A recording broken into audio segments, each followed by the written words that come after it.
I'd like to call the Richfield Housing and Redevelopment Authority meeting of May 18th, 2026 to order. Staff will note attendance tonight for roll call. That brings us to open forum. Participants can share their comments in person, by voicemail or email, and may also request to participate virtually. For more information on submitting comments, refer to the Housing and Redevelopment Authority agenda and minutes page on the city's website. Is there anyone here tonight who would like to address the HRA with the open forum? All right. Okay, thank you. Did anyone contact us through any other means? We did not receive any comments, Chair Hansen. Thank you. All right. Well, that moves us to approval of the agenda. Is there a motion? I'll move approval of the agenda as printed. I'll second that motion. All right. A motion and a second have been made to approval of the agenda. All in favor, say aye. Aye. Any opposed? Okay. Approval of the minutes, and Director Paleman wanted to make a quick comment. Yes, thank you, members of the board. I did want to call your attention to the fact that there was a clerical error in the work session minutes. Commissioner Supple was listed as absent, and the regular minutes as excused. So we've just corrected the inconsistency. It doesn't require an amendment to the minutes, but I did want to note that we have corrected that for the final version. All right, thank you for that correction. Is there a motion to approve the minutes of the first, the Joint Housing and Redevelopment Authority and City Council work session of April 20th, 2026, and second, the regular Housing and Redevelopment Authority meeting of April 20th, 2026? Mr. Chair, do they need to be separate motions, or can it all be one motion? A single motion is fine. Thank you. I make a motion to approve the minutes of the Joint Housing and Redevelopment Authority of the City Council work session on April 20th, 2026, and the regular Housing and Redevelopment Authority meeting of April 20th, 2026. All right, is there a second? Second. A motion has been made and seconded. All in favor, say aye. Aye. Aye. Aye. And thank you for making the correction for the accuracy. Okay, and any opposed? All right, we've approved the minutes. No presentations this evening. We do have one item on the consent calendar, so for that I will turn it over to staff. Thank you, Chair Hansen, members of the board. The consent calendar contains, in this case, just one item, which is acted upon by the HRA in one motion. Once the consent calendar has been approved, the individual items and recommended actions have also been approved. No further HRA action on these items is necessary. However, any HRA commissioner may request that an item be removed from the consent calendar for discussion and placed on the regular agenda. All items listed on the consent calendar are recommended for approval. The single item on your consent calendar tonight is consideration of approval of a license agreement with McNamara Contracting Incorporated for the use of property owned by the HRA at 7700 Pillsbury Avenue South for a construction office, laboratory trailer, parking, and staging associated with the Nicollet Avenue reconstruction project. And I submit this for your consideration. All right, is there a motion to approve the consent calendar? So moved. Second. A motion has been made and seconded to approve tonight's consent calendar. All in favor, say aye. Aye. Any opposed? All right. Well, that brings us down to our next item is other business for consideration of a memorandum of understanding with Hennepin County regarding the partnership between Bring It Home Minnesota and schools to housing programs. With that, I will ask for the staff report. Thank you, Chair Hansen. Assistant Director Urban will present the report tonight. Thank you, Chair Hansen, members of the HRA. This is an item that might typically go on the consent calendar, but because this is a brand new program for us, we wanted to take the opportunity to highlight the program and give you an opportunity to ask any questions you might have about the program in general. So on that note, I will just present the staff report about the Memorandum of Understanding. In 2025, the HRA executed a contract with Minnesota Housing to administer the state-funded Bring It Home Minnesota Rental Assistance Program that provides rental assistance to low-income, cost-burdened households living in Richfield. Households can earn up to 50% of the area median income to be eligible for Bring It Home. However, the rules require that administrators prioritize families with children under 18 years of age who earn 30% of the area median income or less. In order to meet this requirement, the HRA is partnering with Hennepin County's School to Housing program. School to Housing works with precariously housed families in Richfield Public Schools, providing temporary rental assistance along with 12 months of case management services. The Bring It Home School to Housing program will pair Bring It Home's long-term rental assistance with the case management services offered by School to Housing. The Memorandum of Understanding lays out the details of the partnership between Bring It Home, the HRA, and School to Housing. Under the MOU, the HRA agrees to set aside 12 Bring It Home vouchers for School to Housing families and allow unsheltered and doubled-up families to apply for Bring It Home. If all 12 vouchers are utilized and there is additional demand, the HRA will also agree to open the waiting list for School to Housing eligible families. Hennepin County School to Housing staff will work with Richfield Public Schools to identify eligible families, provide up to 12 months of case management services, and assist families in the search for housing. I want to point out the Schools to Housing program will begin June 1st. However, the general Bring It Home program will actually open for applications on June 9th, and they will be accepted through June 16th. And if you have any other questions about either the MOU or the program in general, I'm happy to answer those. All right, any questions? I don't have any questions. I just have a comment after the motion's made. Okay. Seeing no questions, is there a motion? I'll move to approve a memorandum of understanding between the Housing and Redevelopment Authority and Hennepin County regarding the Bring It Home Minnesota and Schools to Housing program. Second. All right, a motion has been made and seconded. All in favor, say aye. Can we have discussion? Excuse me. Thank you. Yes, excuse me. So I just wanted to say that I think this is really important to have these 42 vouchers, and I know people have been looking for all different ways to help stabilize housing, and I think this is an excellent addition to add the case management to this. So thank you. All right, any other thoughts? Okay, I guess now we'll entertain a motion. We have the motion, you just have to vote. Okay, excuse me. All in favor, say aye. Aye. Any opposed? Okay. All right, well, that brings us then to the Executive Director's report. Thank you, Chair Hansen. Members of the board, I had a couple of updates tonight. First of all, I wanted to update you on our work on a 4D policy. You all participated in a couple of work sessions to discuss the 4D tax policy and how the city wanted to handle that. We are planning to bring a policy to the City Council on June 9th.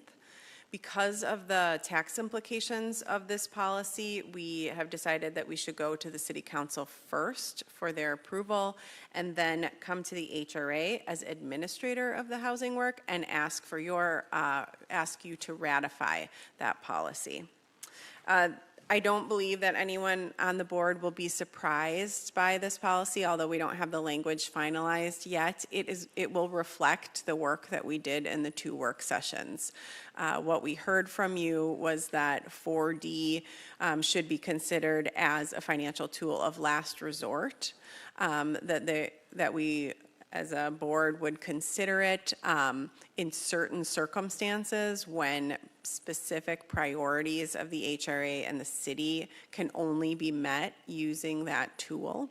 So that's what you'll see the policy reflect. We're going over it internally, working with the city attorney, HRA attorney on that. And again, it will go to the City Council on the 9th and come before you on the 22nd. So you can watch for that. The 15th.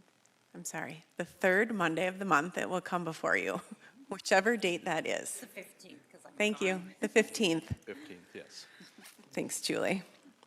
I also wanted to note that the developer, the of the American Legion site, MSP Loopy, will be hosting an open house to share what they hope to do on that American Legion site. That will be this Thursday at Betts Park from 5:30 to 7.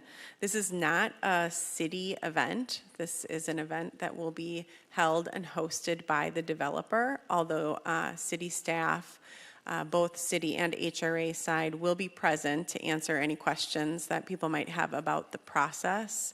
As of now, we do not have an application that would come before the HRA, but we have at least heard early indications that the developer will make a request to you for some sort of financial assistance. You should have received the invite to that open house. If you did not, please let me know and I can provide you with any additional details you might need. And that concludes my report. Commissioner Hayford O'Leary. From the land use side, has the developer submitted land use applications yet? No, the land use application has not been submitted. Their plan is to hold the open house and gather feedback there and then submit later this month, is my understanding. Okay, so likely June would have a planning commission meeting that considers it? Possibly, depending on when they would get that application in May, yes. Commissioner Seppel. I just had one request when that stuff is coming before us. Since there's that overlay district for Portland and 66 for the Veterans Park area, can that be included in the staff report so everybody's clear of what the parameters of that overlay district are? Because that's part of the consideration of all of this, correct? When it comes before the city council for land use approvals, or when it comes before if it would come before the HRA? Well, first for the land use. Yes, yes, we will discuss the overlay district as part of the land use approvals, absolutely. Thank you, because I know we have a few new council members, and I want to make sure everybody's up to speed on that. Yes, good point, thank you. Any other questions or thoughts? Okay. All right, well, that brings us to HRA discussion items.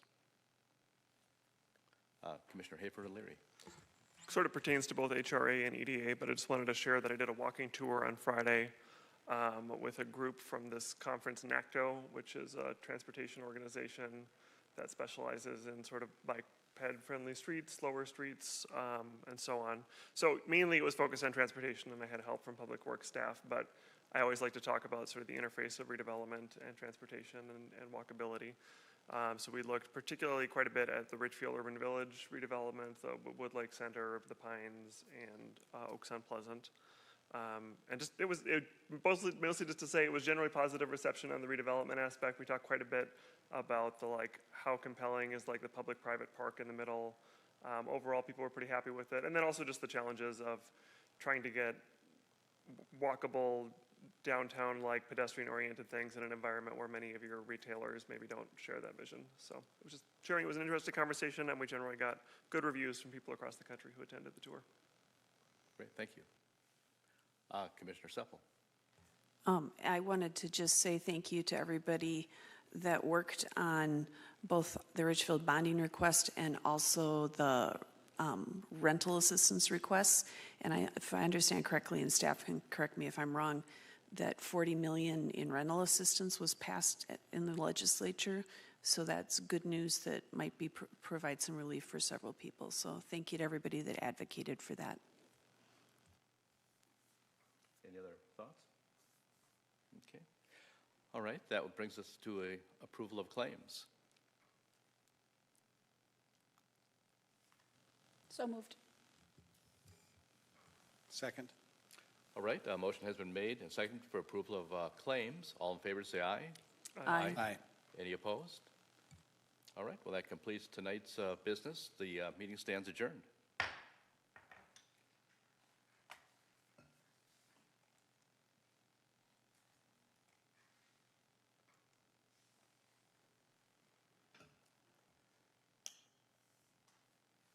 I'd like to call the Richfield Economic Development Authority meeting of May 18th, 2026 to order. Staff will note attendance for tonight. That brings us to the open forum. Participants can share their comments in person, by voicemail or email, and may also request to participate virtually. For more information on submitting comments, refer to the Economic Development Authority agenda and minutes on the city's website. Is there anyone here tonight who would like to address the Economic Development Authority? Okay. Did anyone contact us through any other means of communication? Chair Hansen, we did not receive any comments. All right, thank you. That brings us then to approval of the agenda. Is there a motion? So moved. Second. Okay, a motion has been made and seconded for approval of tonight's agenda. All in favor, say aye. Aye. Any opposed? Okay, approval of minutes, approval of the minutes of the regular Economic Development Authority meeting of April 20th, 2026. Any comments, questions, or is there a motion to approve? I make a motion to approve the minutes of the April 20th, 2026 meeting. Second. All right, a motion has been made and seconded to approve the minutes. All in favor, say aye. Aye. Aye. Any opposed? Okay. And then, let's see, nothing on the consent calendar this evening, so that actually brings us down to resolutions for consideration of revisions to the Transformation Loan Program guidelines and consideration of a resolution authorizing additional funds for the 2026 Transformation Loan Program. With that, I will ask for the staff report. Thank you, Chair Hansen. Members of the board, Assistant Director Julie Urban will present the staff report. Chair Hansen, members of the HRA, the Transformation Loan Program provides a financial incentive to homeowners initiating major remodeling of their homes in order to meet their housing needs. Major remodeling projects are defined as exceeding $50,000 in cost. The intent of the program is to incentivize major remodeling, increase the function and livability of small or outdated homes, and increase the range of housing options available to households who want to live or remain in Richfield. In 2023, the program guidelines were also revised to further incentivize projects that meet city priorities to increase density, promote energy efficiency, and enhance physical accessibility in homes. The program evaluation that we completed in 2025 found that the overall costs of projects funded through the program has increased over time. As project costs have risen, the loan has represented a smaller share of total project expenses, reducing its effectiveness as a financial incentive, especially for households with higher incomes. While the goals of the program remain unchanged, updates to the program guidelines are being proposed to better achieve these program goals in response to changing housing conditions and demographics in Richfield. The following changes to the program guidelines are proposed to improve equity, efficiency, and alignment with city priorities. Establish income limits, property value limits, and maximum project cost thresholds to ensure loan funds serve as a meaningful incentive and are targeted toward households with greater financial need and homes with greater needs. Clarify guideline language related to eligible improvements and the application review process to improve consistency and transparency for applicants. Implement a designated application period in place of the current first-come, first-served process. This change will provide applicants with a defined time frame to submit materials and allow all applications to be compared fairly. The application period will also improve staff's ability to plan for and administer the program efficiently and help focus EDA resources on city priorities. And establish a formal scoring criteria to evaluate applications consistently based on compliance with program guidelines and alignment with city priorities. Additionally, staff is requesting an increase of $17,500 for the 2026 Transformation Loan Program. Due to several approved 2025 loans not being completed, the amount of funding available to commit in 2026 was reduced. This additional funding would allow the remaining 2026 applicant, whose project includes aging-in-place accessibility improvements, one of our high priorities, to receive the full approved loan amount and complete the project yet this year. I'm happy to go through some of the specifics of the program. They are in detail in your staff report. If you would like more detail from me here, or if you have other questions, I'm happy to answer. Thank you. All right, any questions? Commissioner Hayford O'Leary. I really appreciate the effort to make this clearer and to make it, I think when I'd had conversations one-on-one with staff in the past, just making it obvious that before an applicant applies, exactly what they can expect and what's eligible. And I'm supportive of most of it. I'm a little bit concerned about the income limit that's proposed and potentially the project size. The income limit being at 200% of area median income adjusting for household size. Like, I think if I understand it right, the area median income for a household of one is like 45,000. And I just can't imagine like any homeowner that's living alone making 90,000 or less a year is going to do a $50,000 plus home remodeling project. They're probably doing well just to cover their mortgage. So I'm concerned that we're actually excluding like a third or more of Richfield households by having that. Even a two-person household, it seems like kind of a stretch that anybody would embark on a project of this scale, given the cost of housing where it's at now and the minimum to meet this. So I would like to see us, I sort of question why we do a household income limit on this at all, just given that the nature of this program was to create move-up housing. So I think following my comments, it'd be helpful for staff to share the rationale. But if we do a limit, I think I would like to see it be higher, particularly for smaller households. My other comment is the maximum project value. I mean, I guess I'm assuming that's sort of the idea of like, it's like a informal but-for test, but it does seem weird because like we're getting more return on our public dollars back when it's incentivizing a larger project than when it's incentivizing a smaller one. The other things I don't really have concerns with, I do agree with the idea that you shouldn't be using it for, recently remodeled or brand new homes. I think the application process improvements all make sense, but the project size and the household income limits both concern me as proposed.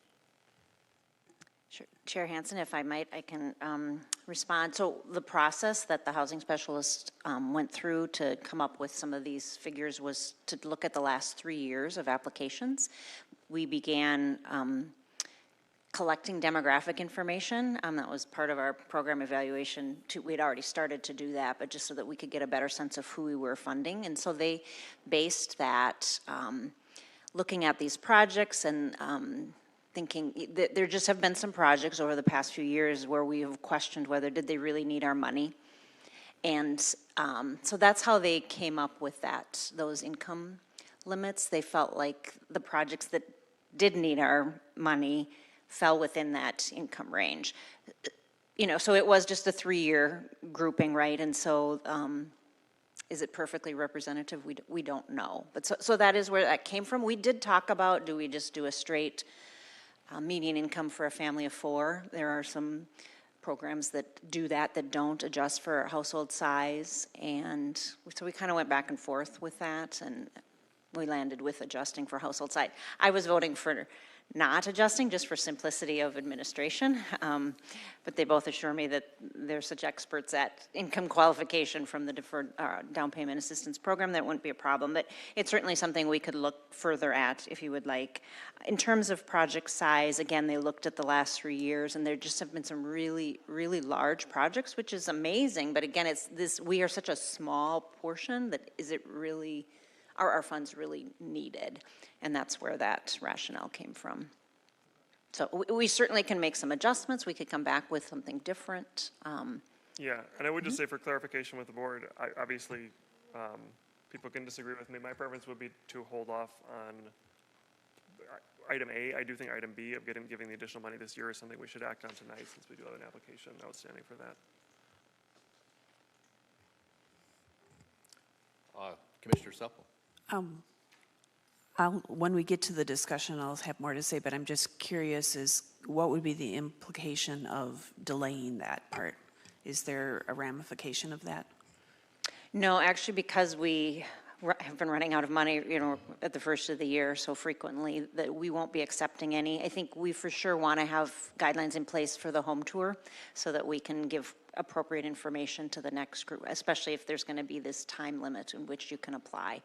So I think there is certainly time to bring more back if everyone, feels like Shonda wants to see more, a different option or more rationale for why this was, the path we chose. Yeah, I think waiting a month is not a, if you could approve the money, that would be helpful. Yep.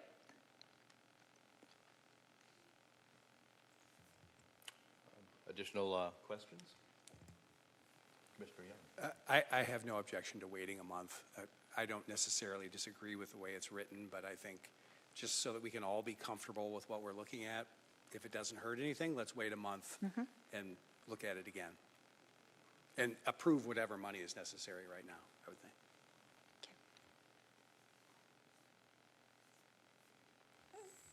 Commissioner Just a point of clarification, like what's going to happen between now and next month so that we feel comfortable taking a vote next month?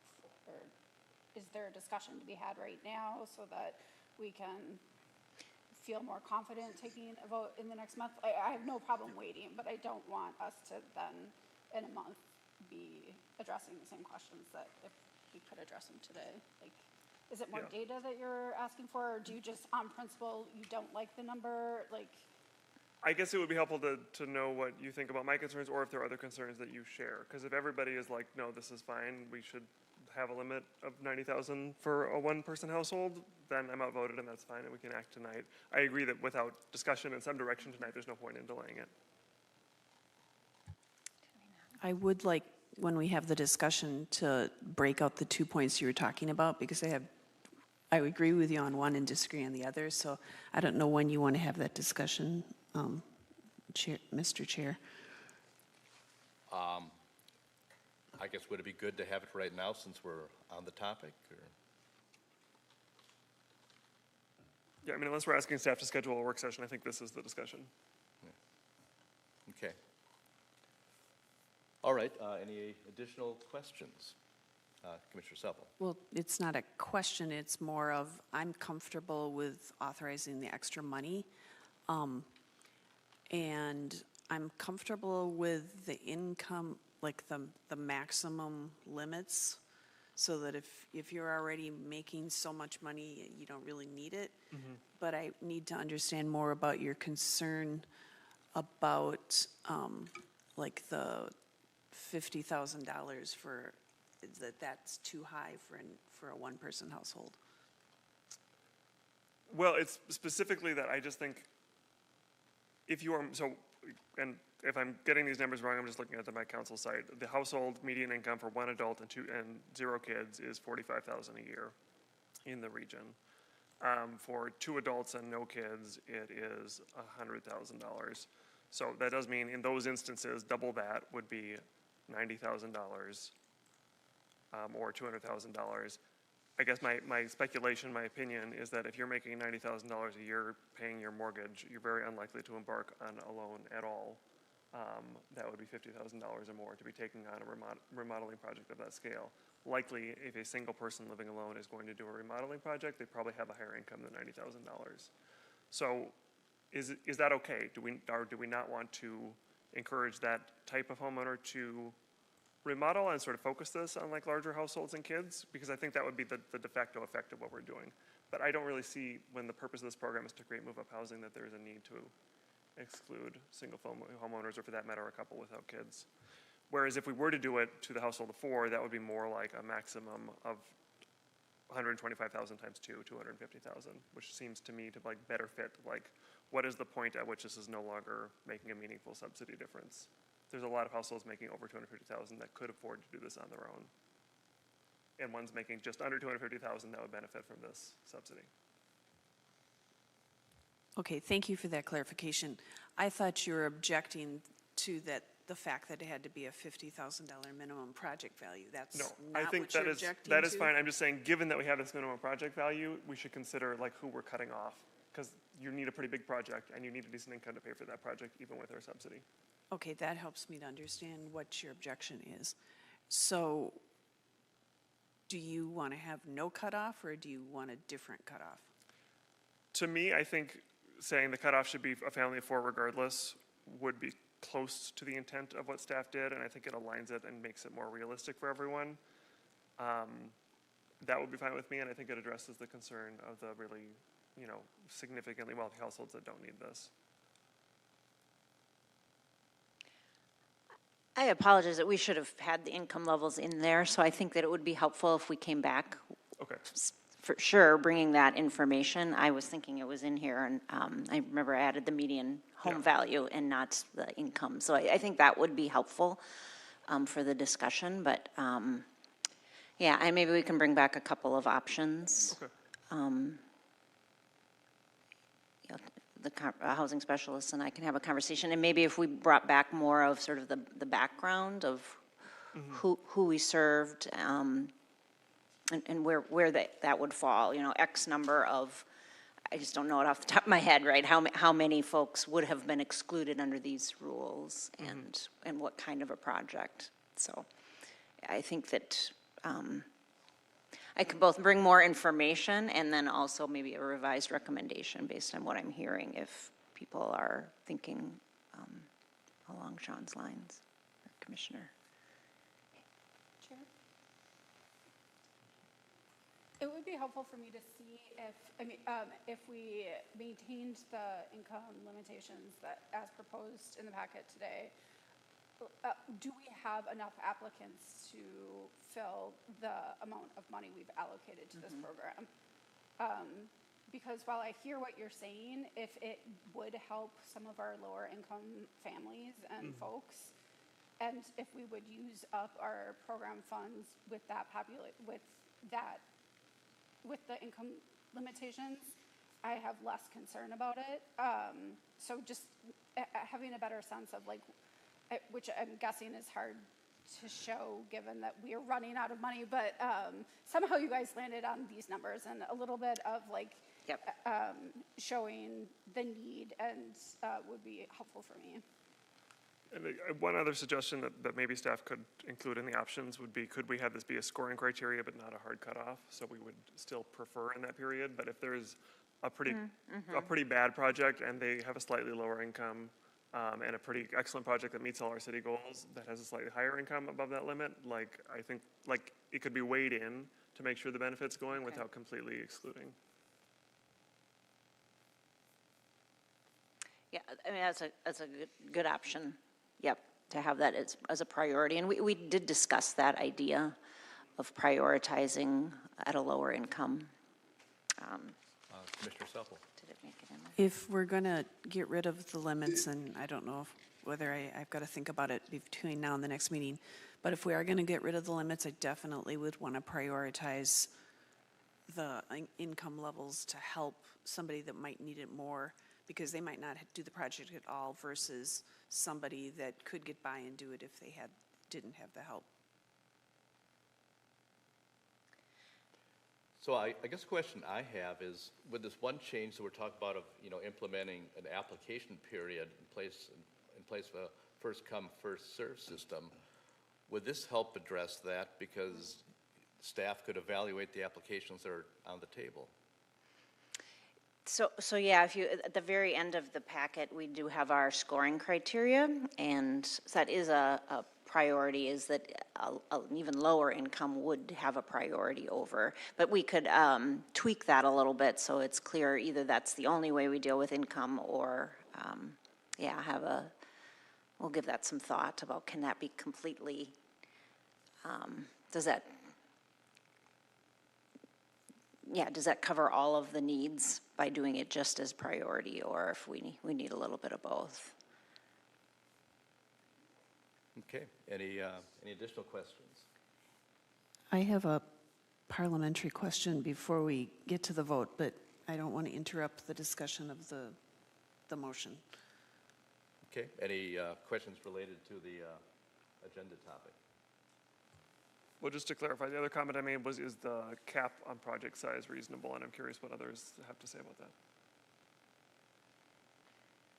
I think that was what I was trying to clarify, is the 50,000. Oh yeah, I wasn't objecting to the minimum. I was saying, is the maximum, is imposing a new maximum, which we don't currently have, useful when arguably we're sort of getting more for our dollars back, but it also means that we're maybe it's another symptom that we're subsidizing a project that would be fine without it. And so I don't feel very strongly about that one as I do about the income limits, but I'm just kind of curious what people's reactions are to that question. And it was 200,000, right, was the max? Yes. Yep. Unless they're meeting our priorities, right? We give a. And I do appreciate that ADUs are excluded from that, because it is very easy to burn through $200,000 on an ADU. Exactly. Okay, I guess Commissioner Supple, your parliamentary question. So if we haven't made the motion yet, so do we just only make the motion for the second one and you'll automatically bring it back? Or do we need to add, do we need to do like a postponement because there's no motion there yet? So can we just ignore it and go on to the second part? Chair Supple, I am not a parliamentarian, but based on my years on the Planning Commission, I would recommend that someone make a motion related to letter A to continue the item to next month, and then separately make a motion on the budget item. Thank you. All right. Any final questions?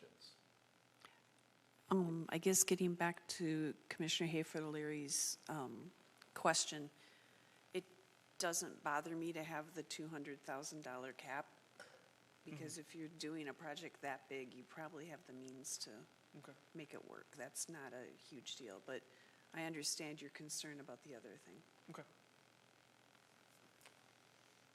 All right. Is there a motion then for item number 1? I'll move that we continue the, action on approving the recommended revisions to the Transformation Loan Program guidelines until our next EDA meeting. And I would imagine we would need a second for that. I second that. Okay. A motion has been made for a continuation of this item to the next meeting. All in favor, say aye. Aye. Aye. Any opposed? Okay. Any further discussion on this particular item? Okay. Commissioner Young? I believe we're making a motion now for item number 2. Well, that's, we will go to that next, yes. Okay. And so, I guess hearing no discussion on item number 1, we'll entertain a motion for item number 2. I make a motion to approve the resolution authorizing additional funds for the Transformation Loan Program for the 2026 Economic Development Authority budget. Second. Okay, and is there any discussion? Okay, Commissioner? No, I think it's a good idea that we'll continue on the other discussion, but I think it's really important if there's somebody waiting for a loan that we should get them the money to go forward if it's a good, since it's a good project. All right, any further discussion? Okay, a motion has been made and seconded. All in favor, say aye. Aye. Aye. Any opposed? Okay. All right, that will bring us then to the Executive Director's report. Thank you, President Hansen, members of the board. I just have one announcement. I wanted to give you an update on the business resiliency funding that you approved. As I noted last week, we received 26 applications. Those that made it through the pre-screening with the city were sent on to our partner Next Stage. Next Stage has since done their preliminary review and have reached out to all businesses that appear to qualify to schedule an in-person meeting. That is the first step, is to meet in person at the site of the business with a member of Next Stage staff. So things are moving along. I just wanted you to know that we're making progress. There is a site set up where businesses will upload their documentation to prove their losses, and hopefully we can get this money out the door to help businesses as soon as possible. Commissioner Supple. A Richfield business owner asked a question about the county through Next Stage about the documentation process. If there are extenuating circumstances and an alternative form of documentation is needed, will that be allowed? My understanding is that Next Stage is working very hard with applicants to find alternative documentation when the traditional documentation is not available. That said, there have been some instances where business owners have just not been able to show financial statements of loss. And without that documentation, for whatever the reason, they are not going to be able to get funding. So Next Stage is working diligently with businesses. That's part of the upfront meeting with people to help business owners understand the exact financial documentations they need. And so I do hope that this, now that Next Stage has a little practice with Hennepin County and with Bloomington's program, that we're making improvements through each iteration. So, yes. Thank you. All right, any additional discussion items? I guess seeing no further discussion items, we'll move for approval of claims. I move approval of claims. Is there a second? Second. Motion has been made and seconded for approval of claims. All in favor, say aye. Aye. Any opposed? And that completes tonight's business, so the meeting will stand adjourned.